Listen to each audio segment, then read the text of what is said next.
Buenas noches. Vamos a hacer unas reflexiones, un comentario sobre la tertulia que tuvimos con don Jihad Sarasúa del partido andalusí el día 1 de mayo de 2025. Estas reflexiones no van ligadas específicamente a dicha tertulia, sino que son apuntes de un alcance genérico. No es porque nos interese especialmente la política, mucho menos la política militante, sino el aspecto teórico de la política. Vamos a hacer las siguientes puntualizaciones.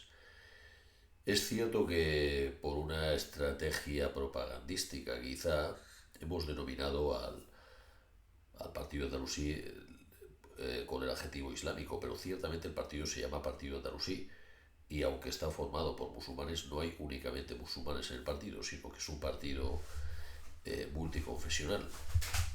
Entonces no es un partido religioso en el sentido que lo puede ser la comunión tradicionalista carlista. Si nosotros hemos empleado el término islámico es simplemente porque tiene más gancho de cara a conseguir visualizaciones, ¿no? Pero realmente no es un partido religioso sensu estricto, es decir, no es un partido confesional, sino un partido como ellos se definen, inspirado en el Islam. Ellos lo dicen así, inspirado en el humanismo islámico. Eso no quiere decir que no sea un partido musulmán, sí que lo es, pero también es más cosas y está abierto a no musulmanes. De hecho, tengo constancia o creo que militan no musulmanes en el partido y está abierto a ellos. El partido es musulmán, pero no es islámico en el sentido de querer aplicar la religión a la política, transformar el orden constituido a imagen del Islam. No, no se trata de eso. Eso es lo que quieren partidos como Comunión Tradicionalista Carlista, ¿no? Ese tipo de partidos buscan ese tipo de partidos buscan una insurrección o una transformación, aunque sea dentro de las reglas de juego, para convertirlo a su ideal ultramontano, que es el ideal del carlismo, ¿no? De trono y altar. No tiene nada que ver con el partido andalusí, nada que ver. Más bien, nada que ver por dos cosas, ¿no? La primera, porque es un partido, por lo que yo he visto, totalmente constitucional, como no puede ser de otro modo, fiel a la legalidad vigente y al orden establecido. Hay que darse cuenta de una cosa, hasta qué punto los musulmanes somos defensores de la legalidad vigente y orden establecido, que somos de los más interesados en dicho orden, porque si no fuera por el Estado policial y gracias a la policía y viva el orden establecido, si no fuera por esto, los nazis islamófobos y semejantes irían a por nosotros. Es decir, este orden que nos hemos dado entre todos, este orden constitucional del 78, es el que nos protege de estas amenazas a nosotros y a otros colectivos. No quiere decir esto que este régimen no se pueda reformar, pero es un régimen que es en el contexto actual difícilmente mejorable. Viva a su majestad el rey Felipe VI y la reina, que han dado muestras de tolerancia, de buen talante, de concordia y de armonía, a diferencia de los islamófobos de turno, puesto que la reina se ha puesto el hijab como señal de respeto en su visita a Rabat, ¿no? Señal de respeto que es una buena lección para los islamófobos que se creen más monárquicos que el rey, ¿no? Bueno, dicho esto, también hay que añadir otra cosa, que el Islam prohíbe taxativamente la imposición del Islam en países no musulmanes. El Islam prohíbe taxativamente la imposición del Islam en países no musulmanes a nivel de orden político. Eso está totalmente prohibido. Eso solo podría ser, punto uno, si ese país no musulmán lo quiere así, y punto dos, si este país lo ha querido así dentro de las reglas de juego de este país. Esto es sencillamente utópico. Como utópico también es a nivel ya de política exterior, a nivel general en el mundo, la reinstauración del califato que desapareció con la caída del Imperio Otomano. Es utópico porque además la pelota está en el campo de los presidentes de los países musulmanes está en el campo única y exclusivamente de ellos. Ellos tendrían la responsabilidad de hacer algo así, pero es algo que tiene muy pocos visos posibles de hacerse real, si ni siquiera han sido capaces de constituir unidades menores como es la unidad del Magreb árabe. No han sido capaces de ponerse de acuerdo los estados de esta región para poder hacerlo, mucho menos se ve que vayan a poder ser capaces de hacer algo mucho más complejo y con tantos obstáculos. No creemos que ello sea posible, por lo tanto tampoco tiene mucho sentido reivindicaciones de este calibre, lo cual además solo podría hacerse, volvemos a repetir, en el caso que hemos mencionado, si estos presidentes de los países islámicos tuvieran la voluntad política de llevarlo a cabo. Esto no se puede hacer de otro modo más que por consenso, más que por pactos, y lo demás es barbarie, ¿no? Y estos pactos están muy lejos de llevarse a cabo, muy lejos de llevarse a cabo. No hay voluntad política.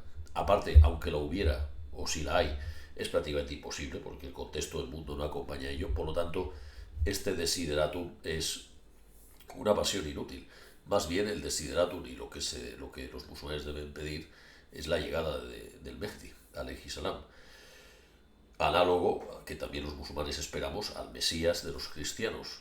Esto a nivel de política exterior. Y a nivel de política interna, el establecimiento de un emirato en un país no musulmán es prácticamente imposible. El Islam lo prohíbe taxativamente, como hemos mencionado, si es que no lo quiere el propio país no musulmán, y si se hace, y solo podría ser posible si se hace dentro de las reglas de juego del país no musulmán. Como esto, la pelota aquí en este caso está en el campo de la soberanía del país no musulmán, en este caso España, está en el campo del pueblo español. Esta pelota son ellos los que deben decidir jugarla o no. Por tanto, es absurdo, utópico y una pasión inútil querer hacer una propuesta semejante. Por lo tanto, como este partido es inteligente y todo musulmán inteligente sabe esto, y sabe también que el orden jurídico actual de España no permite eso, ni el Islam tampoco lo permite, solo, como hemos mencionado, podría ser posible, y lo cual es, digámoslo ya, prácticamente imposible, y por lo tanto es absurdo hacerse planteamientos de imposibles, como lo otro que hemos mencionado de política exterior. Lo que cabe aquí plantear es simplemente empoderar a la comunidad musulmana, hacerla partícipe del demos, hacerla partícipe de la nación, defender los intereses de la comunidad musulmana, proteger a la comunidad musulmana y hacerla una parte protagónica y activa en el devenir de la nación, para que puedan sumar, ayudar a la nación, y que la nación ayude a la comunidad musulmana, una ayuda mutua y recíproca en pro del bien común. Hemos mencionado a los carlistas como el contraejemplo, lo que no es este partido, y no debería ser ningún movimiento político musulmán en España. Volvemos a decir, no es Islam político, es políticos musulmanes, que es muy distinto. Una cosa es Islam político y otra cosa es musulmanes que hacen política. Parece lo mismo, pero no tiene nada que ver.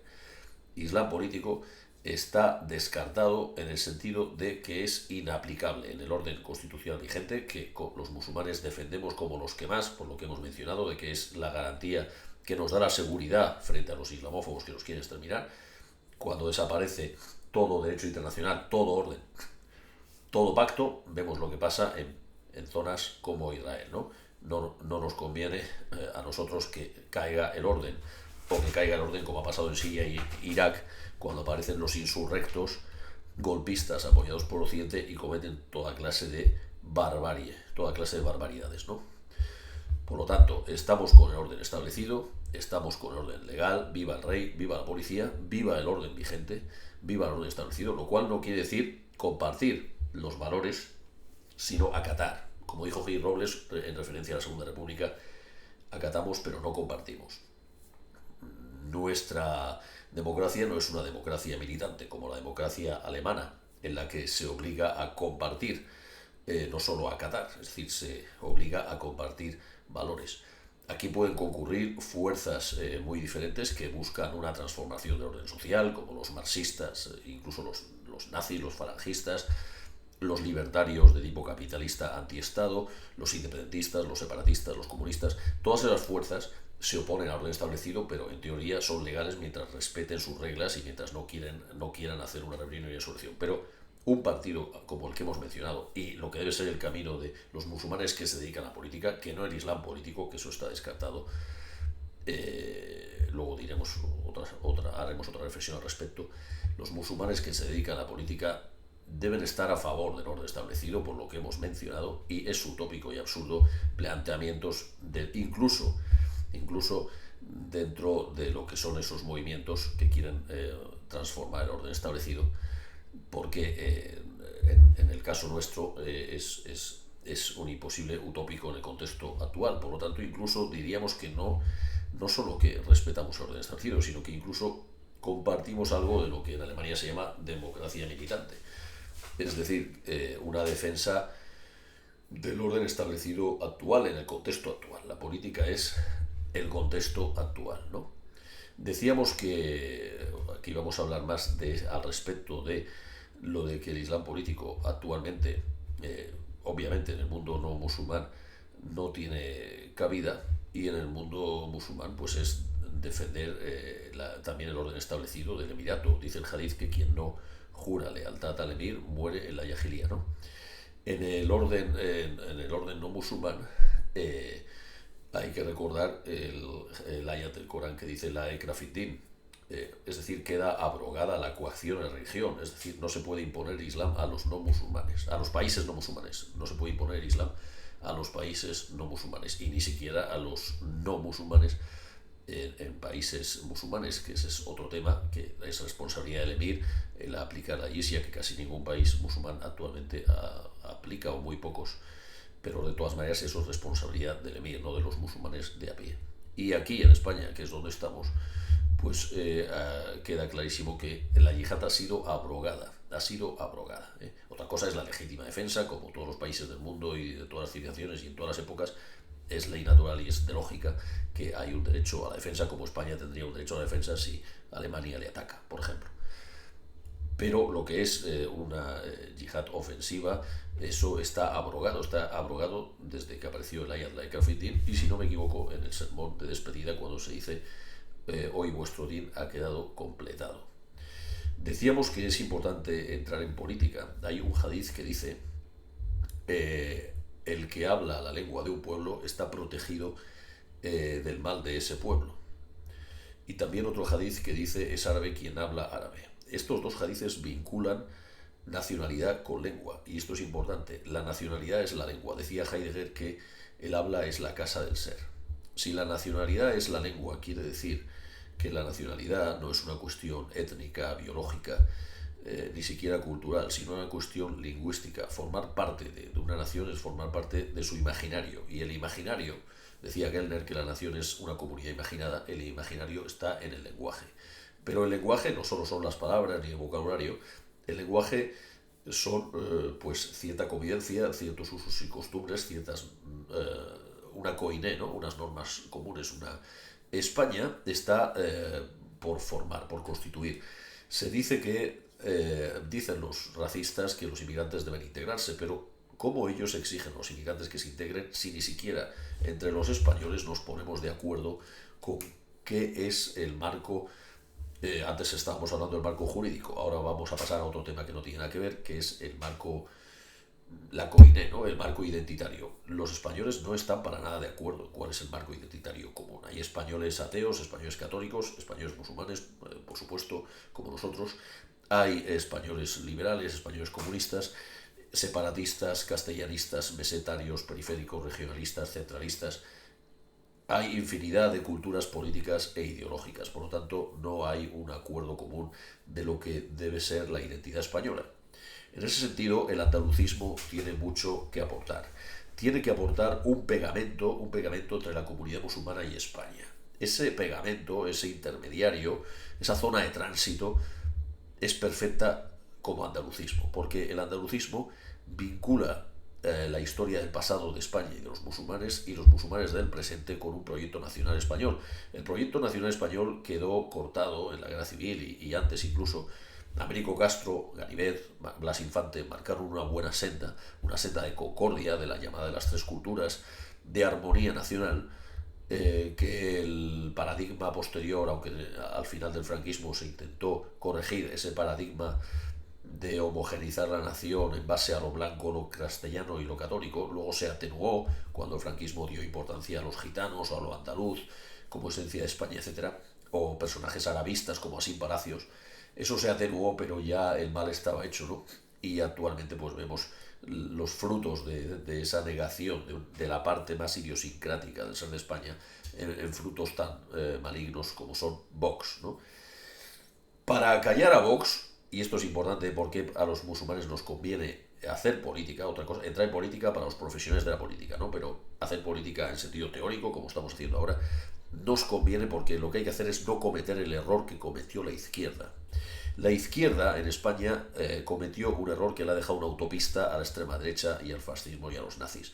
El error que cometió la izquierda fue regalarle entera la bandera a nazis y fascistas. Le regaló la bandera, la rojigualda se la regaló entera. La izquierda dijo que no se quería salpicar, que no se quería vincular, era muy marxista, muy moderna, muy cientificista, no creía, le parecían idealismos las cuestiones nacionales, las cuestiones identitarias, cosa que Blas Infante ya le reprochó al marxismo, y no quiso ensuciarse, ellos tan puritanos, con una bandera. El resultado de ese puritanismo hipócrita y farisaico, porque luego banderas separatistas cogían sin ningún problema. La estrategia ya vemos a lo que les ha conducido, al ostracismo y a la nulidad política total, ¿no? O sea, que no les ha servido de nada.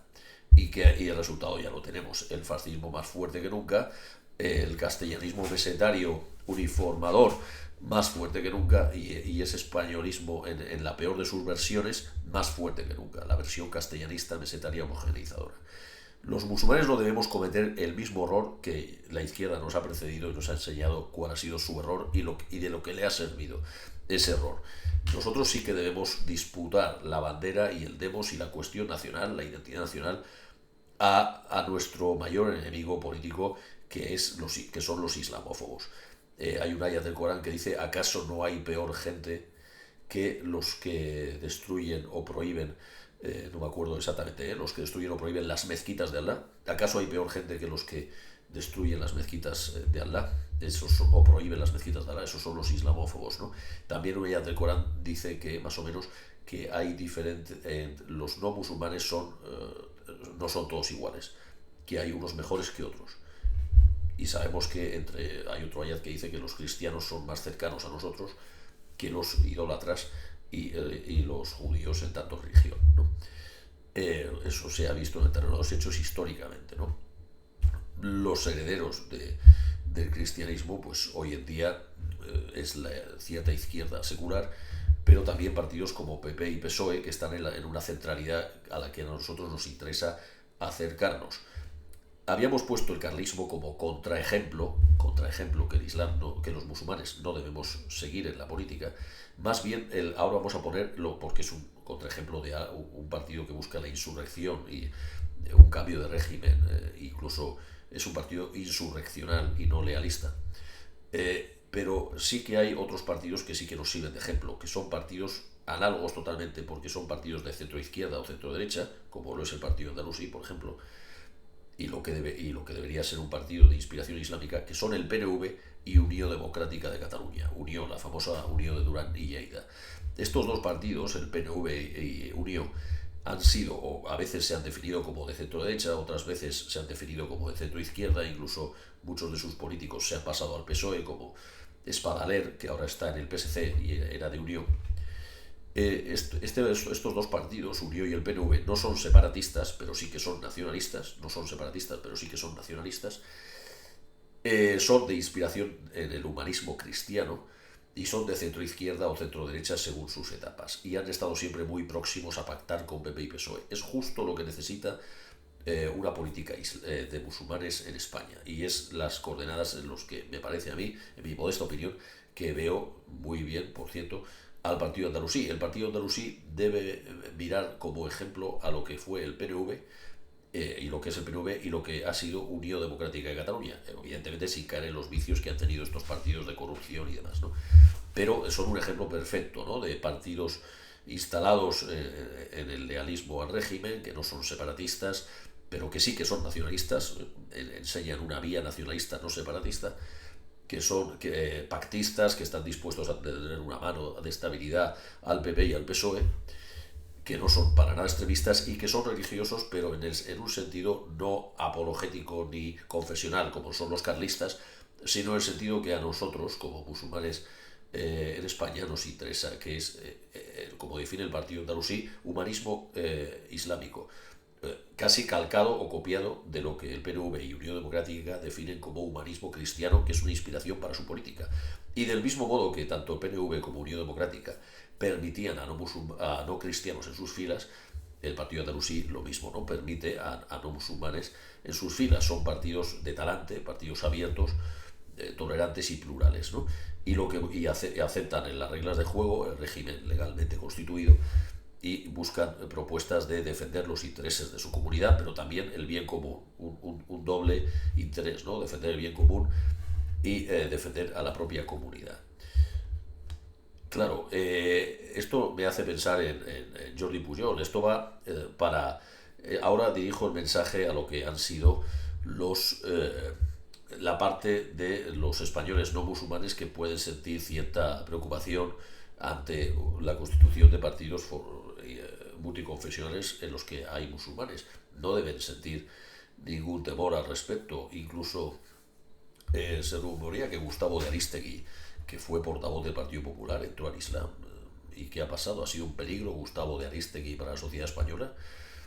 Incluso una ministra, si no me equivoco, también entró al Islam, también del PP, y no ha habido ningún problema. Ansel Turmeda, que es uno de los fundadores de la literatura catalana, entró al Islam y no ha habido ningún problema. Lamine Yamal, el héroe de los niños, es musulmán y no hay ningún problema. ¿Dónde está el problema? ¿Tienen algún problema con la libertad de culto, con el Estado constitucional, con el régimen del 78, con la libertad religiosa, la libertad de culto, la no discriminación por razones de raza o de religión? ¿Qué problema tienen? Entonces, si tienen algún problema con esto, están proponiendo cambiar el régimen.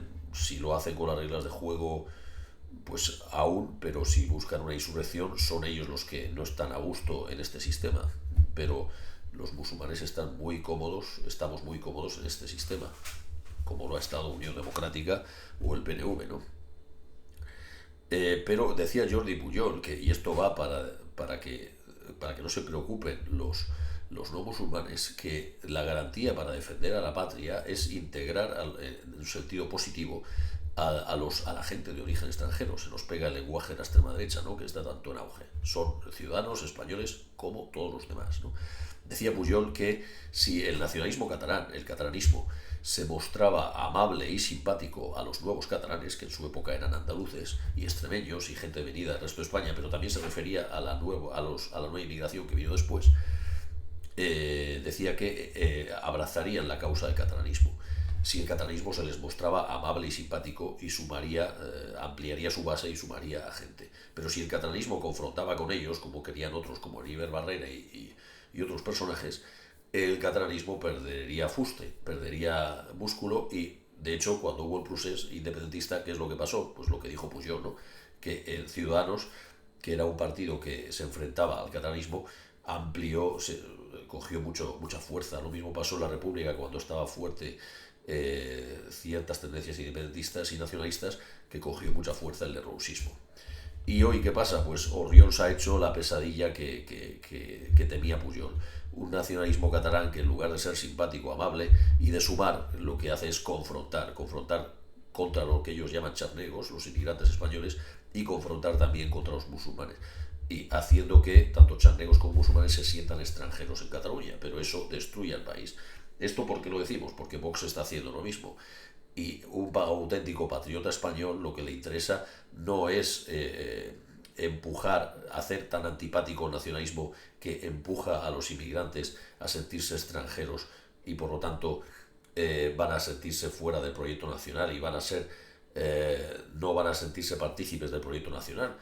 Y no solo es que no van a votar a opciones nacionales, sino que van a caminar en otra dirección y estos supuestos patriotas van a minorizar la causa nacional voluntariamente.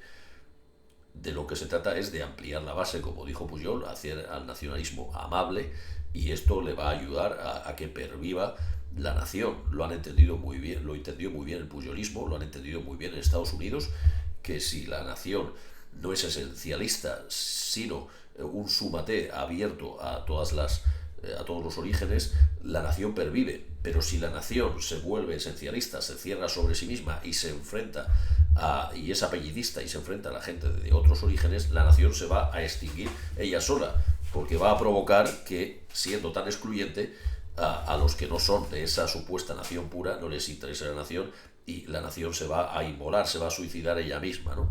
Por lo tanto, a los patriotas es a los que más les debería interesar que los musulmanes entren en política y que sean patriotas.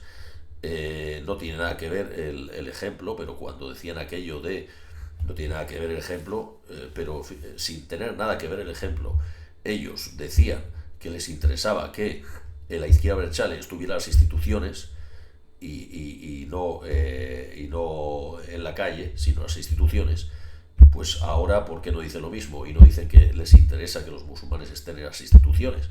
Esa es la manera mejor de integrar que hay. No dicen que quieren que los musulmanes se integren, pues que apoyen de manera entusiasta, en lugar de criticar, en lugar de reprochar, que los musulmanes se empoderen y entren en las instituciones. Lamin Yamal es un ejemplo, y a nivel social y a nivel político, pues lo ha sido Mohamed Saib del PSC, y muchos otros musulmanes que se han empoderado y han entrado en política siendo una voz de la comunidad musulmana, pero al servicio también del bien común. Esto nos hace parar mientes en otra cuestión, que es la importancia del voto. Es un poco triste ver cómo el partido andalusí, que se presentó por Algeciras en las pasadas municipales y anteriormente el Prune, no consiguieran apenas votos en una ciudad que tiene muchos musulmanes. Es cierto que muchos de ellos no tienen derecho a voto porque solo tienen residencia y no nacionalidad, pero también es cierto que hay muchos que ya tienen nacionalidad y sin embargo eso no se traslada en el voto. Lo mismo pasa en Ceuta y Melilla, que allí los musulmanes tienen nacionalidad y sin embargo no arrasan los partidos de inspiración islámica análogos al partido andalusí, o que tienen musulmanes en sus filas y que defienden a la comunidad musulmana. Cierto es que Vivas del PP ha entendido bien y lo está haciendo bien defendiendo a la comunidad musulmana, ¿no? Vivas del PP, ese es un PP interesante, ¿no? También Juanma Moreno en Andalucía, pero claro, esa abstención de los musulmanes es triste, porque hay musulmanes que creen que votar es haram. Eso no es así. Hay fatwas de la Universidad de Al-Azhar en Egipto y la mayoría de los ulema están de acuerdo que votar no es haram. No solo no es haram, sino que es bueno, porque se trata y hablamos de votar en países no musulmanes, se trata de elegir el mal menor, y elegir el mal menor es un bien. Piensan algunos que no votando no se está manchando. Esto recuerda lo de la izquierda con no querer coger la bandera, ¿no? Piensan algunos que no votando están así libres de pecado, pero cuando no votan, están votando en realidad. ¿Saben a quién votan cuando no votan? Cuando no votan, están votando a Vox, y se lo explico porque es muy fácil de entender. Cuantos más votos hay, más caro es conseguir un diputado, un representante. Si solo vota una persona, sacar un diputado vale un voto, es así de barato. Pero si votan 1000 personas, y hay dos partidos, pues va a ser mucho más caro conseguir la silla. Va a ser mucho más caro. Pongamos que un partido consigue 500 votos, pues al otro, para conseguir una silla, ha de conseguir lo mismo que el otro. Necesita 500 votos. Entonces lo tiene caro. Pero claro, si nadie vota, lo tiene mucho más barato. Esto es así de fácil de entender. Cuantos menos votos, cuanta más abstención, menor número de votos se necesitan para conseguir un escaño. Cuanto más gente vota, más caro está conseguir un escaño. Esto se ve en las grandes ciudades, donde es muy caro conseguir un escaño, y en cambio en los pueblos pequeños de pocos habitantes es muy barato. Pueblos que viven 100 personas y la mitad no vota, es baratísimo conseguir ahí la alcaldía, ¿no?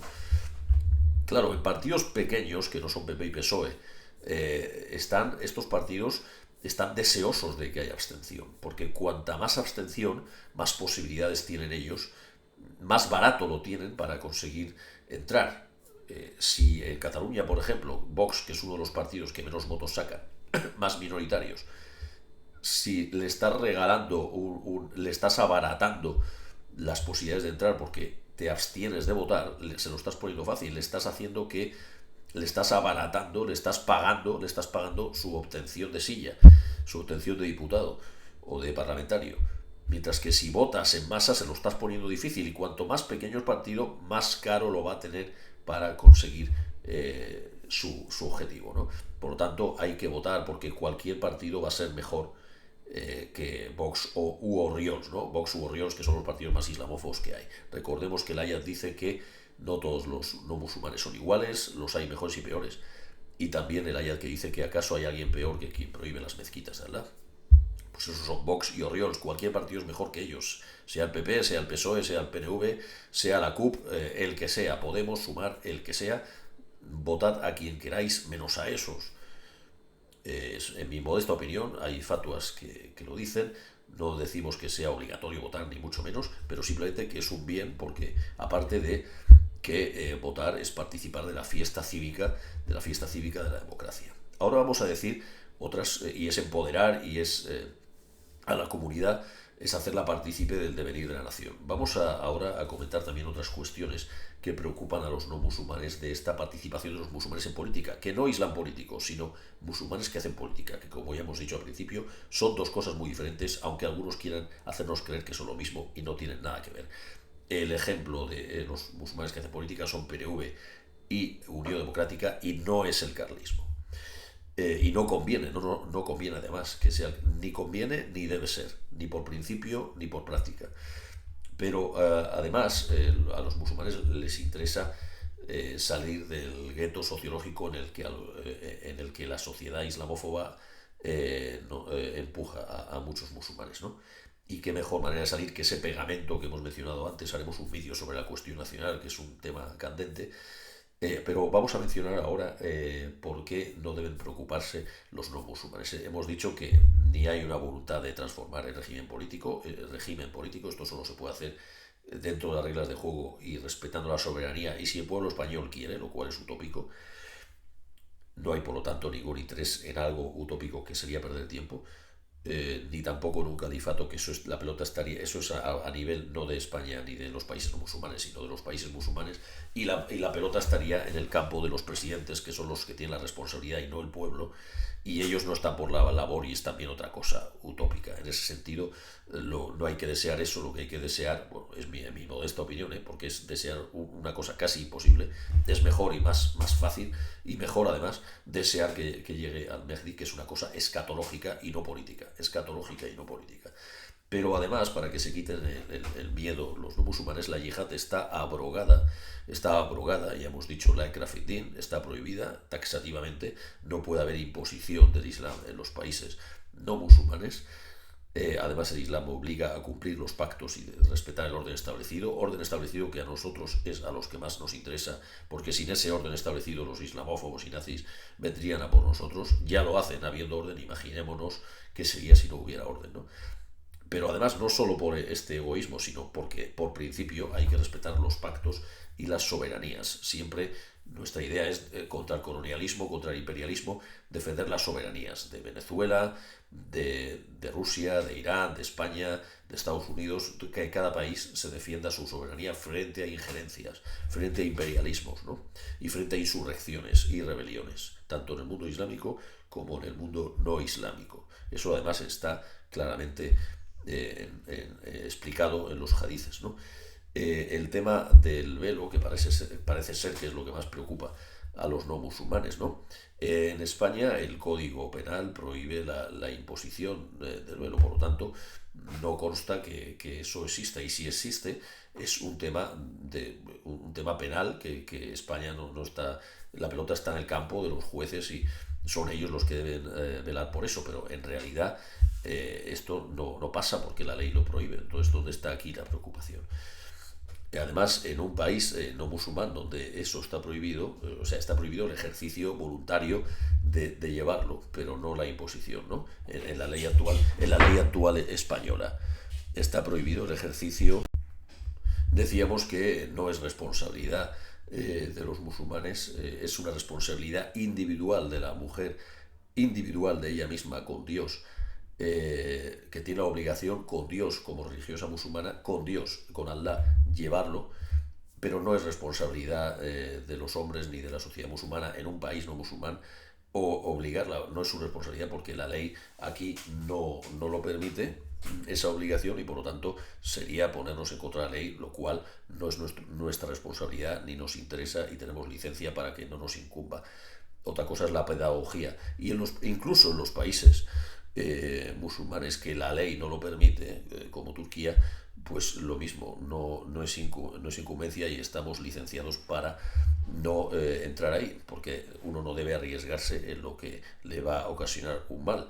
En todo caso sería responsabilidad del emir aplicarlo, pero no del musulmán de a pie, mucho menos en el mundo no islámico, en los países no musulmanes, que es una responsabilidad individual ante Dios, obligación ante Dios, pero no ante la sociedad, en este caso, por ser una sociedad no musulmana, la que la mujer, si quiere, porque es su obligación ante Dios, debe cumplirlo, pero no es incumbencia de los hombres. Por lo tanto, aquí no deben ellos alarmarse, los no musulmanes, de que aquí se pretenda cambiar el código penal vigente, ni mucho menos, lo cual solo podría hacerse con las reglas de juego y con la soberanía del pueblo español, y no hay ningún interés en modificar eso. ¿Saben cuáles son los intereses? Los intereses es que haya una vivienda para toda la gente, que aumenten los sueldos, que acabe el racismo, que los musulmanes no estén desarraigados y se empoderen y formen parte de la vida política y social.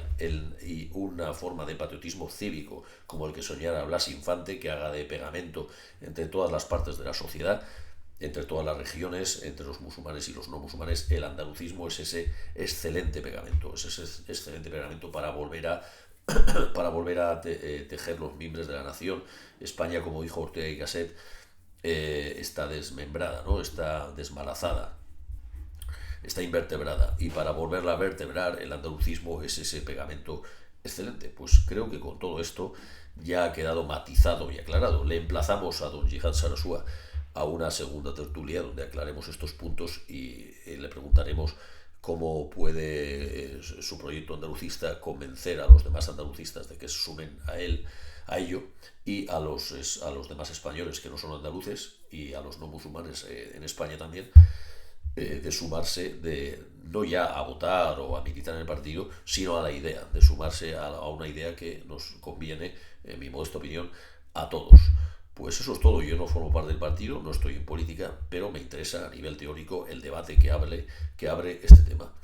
Muchas gracias.